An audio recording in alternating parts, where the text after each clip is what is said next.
Well, the Summer Architecture Academy is an open city initiative.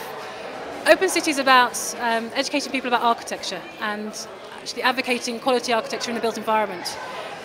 And through our programs, our mission is to really get people inspired by architecture and, I suppose, love it so much they actually want to champion having good architecture in their local environment. And this is our informal program where we're trying to reach kids through the summer holidays, those who are interested in careers in the built environment but don't know that much about it. What we've really learned is that when you ask children about who designs buildings, they know who an architect is maybe, but they've no idea who else is involved. Throughout the week, they've actually had some learning units delivered by professionals. So we've had all our professionals come as volunteers, fantastic, come and help teach the kids different aspects of their profession. So on the first day it was the different aspects of planning, yesterday it was different aspects of architecture and how you design, and today we're now giving them a challenge of actually creating their own one-to-one structure. No, I remember I tightened it, remember?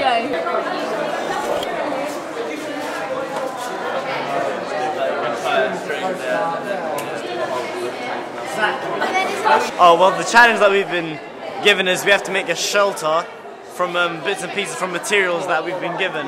And we've been given string, sellotape, paper, and each group has their own special material, and we've gotten a large box of postcards, and so we've kind of created a sort of like sheet with them.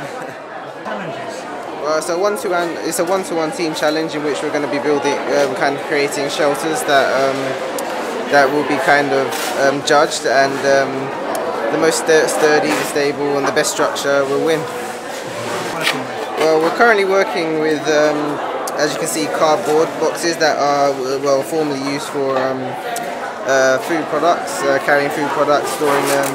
We're also working with some string, but we're not actually at that stage at the moment. But we're also going to be working with, as you can see, those plastic kind of containers down there. So this is a column that we're going to be kind of using for the structure, and we've also got a column over there which is what we'll also be using in a kind of triangular kind of structure. Yeah. We're trying to make a tent to fit as many people in our group as possible. I think there might be a winner for the amount of people underneath, and each group gets like a special object. So we got booklets, so we made a roof out of them, and some people over there got cups, and there's all different types of like special materials that we have to use, and just make sure it doesn't fall down. I think we're doing pretty well. I think everyone else has done like smaller things so far, and we look like we've done the most, so pretty proud.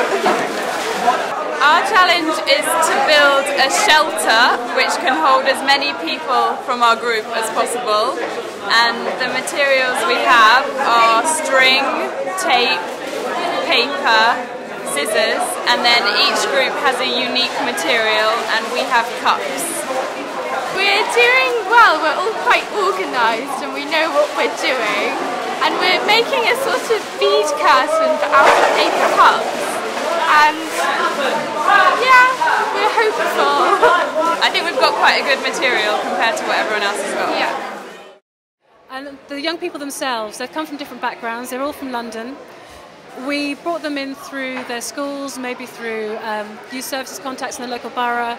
It's been advertised as a summer activity for those who maybe have at the moment maybe an inkling that they might be interested in the building industry, they might be interested in designing, and they come here just to have a taster really. The whole point is for them to get a taster of what it's like, what's involved in designing buildings, and learning more than just about architecture, about engineering and planning. We've all been given some certain materials like string and tape. Every group's had that. And the task it was to, using our materials, to design a shelter that will cover everyone in our group. So each group had a special material, and we got like folders, cardboard folders to use, and we're just fixing them together to make a sort of cover in a triangle shape. So that was our task and the materials that we had. To start with, we had to come up with an idea on how we were going to make stands, and then we started to like put everything on top of each other and put it into place. But there were some setbacks where we had to figure out what we were going to do about it. But we changed it, and then the end result was really good. The age of the children is 12 to 18. We split them into teams in their age groups. So we've got 6 teams from the 12-year-olds together, 12 to 13-year-olds, up to the 17, 18-year-olds together. And they all came, they started off at the beginning of the week, not really knowing what they were doing. Obviously the younger children probably have a general interest, but more want to have a design activity. The older children are actually thinking about they may have already signed up to doing architecture or engineering at university. A lot of 14, 15-year-olds who are obviously thinking at GCSE age, and they're thinking about what they might want to do, what they need to choose in terms of A-levels, or what universities might be of interest. And so they've all got a different sort of level of interest in the subject. Get people making things, doing their own designs. It's amazing, they realise actually they can make something. They can build something, they can design an amazing building. Especially when it's at this kind of scale where it's quite physical. They're probably about 300 to a metre high, these buildings. It's really getting them engaged in a very direct way. It's been very important to us at Westminster to support the Summer Academy and Open City.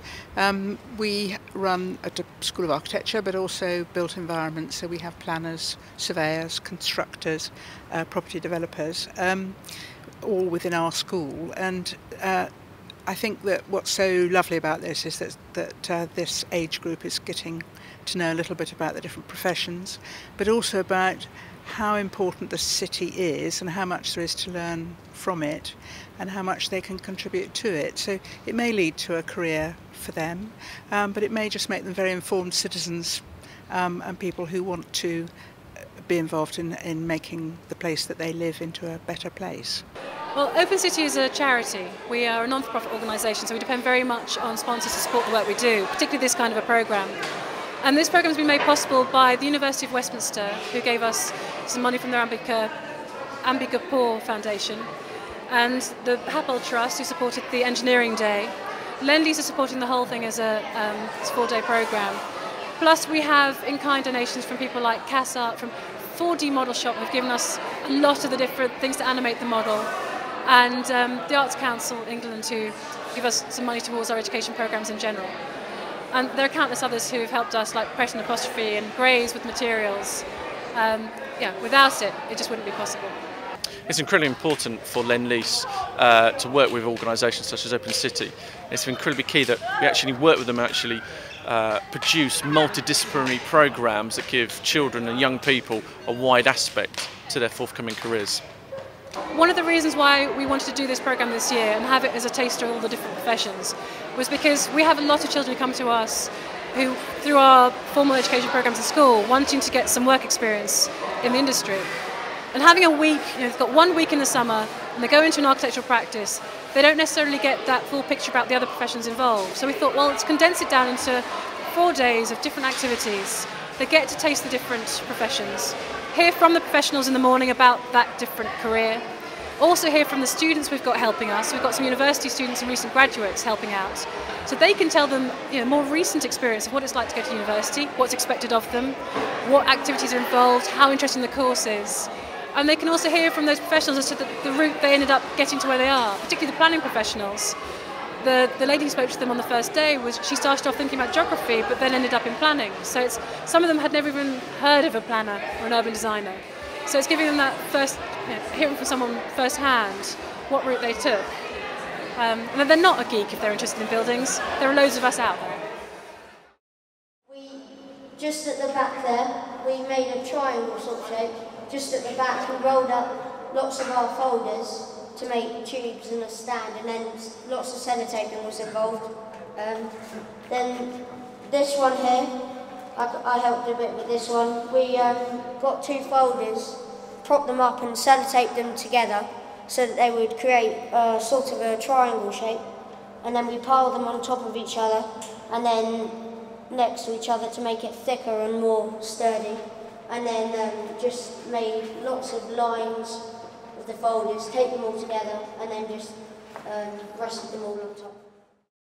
Basically, we put up these bits of string for support, and then we rolled up some bits, we had this rolled up plastic, which we put across as beams, that we could then hang across this, and then for extra support we had these little bits of string, kind of like up there, and and then we just decorated it with like paint. And this structure is purely on tension. So we use dead weight to hold the membrane out so that it's evenly spread out. The membrane was booklets, which was our special object. And by spreading it out, it stopped the middle of the membrane from collapsing into us. We knew that the structure of a circle allowed the distribution of weight to keep its shape. It's true. And so we just used that concept to build up from there. And we did have a few troubles. It fell down twice. And then we rebuilt it, and anything like that, Sam? And now it looks good. And now it looks good. We've basically made ours as eco-friendly as possible. We've used these cardboard columns to support it, which we've tied back with guy ropes on that side. And we've also built another cardboard tower up there by basically constructing the boxes to help support the roof. And we've also built basically a sort of skylight out of here, plastic, to allow as much lighting as possible. And here, obviously, we were given loads of postcards, and so we thought a way to make the postcards is to say if we use them as tiles and then make a larger sort of sheet. And so we did, didn't it? But firstly, how we started is we started with string, and then we created a nice, we created tension in a nice cross string, and then to counterweight that to make it larger as well. At the back, we can't see it, but at the back we have a counterweight and a pillar with weight which holds it back, and then that way we create a sort of triangle with the base at the top, and then we thought we might as well just add some walls as well, and there's a nice little window there which I cut out.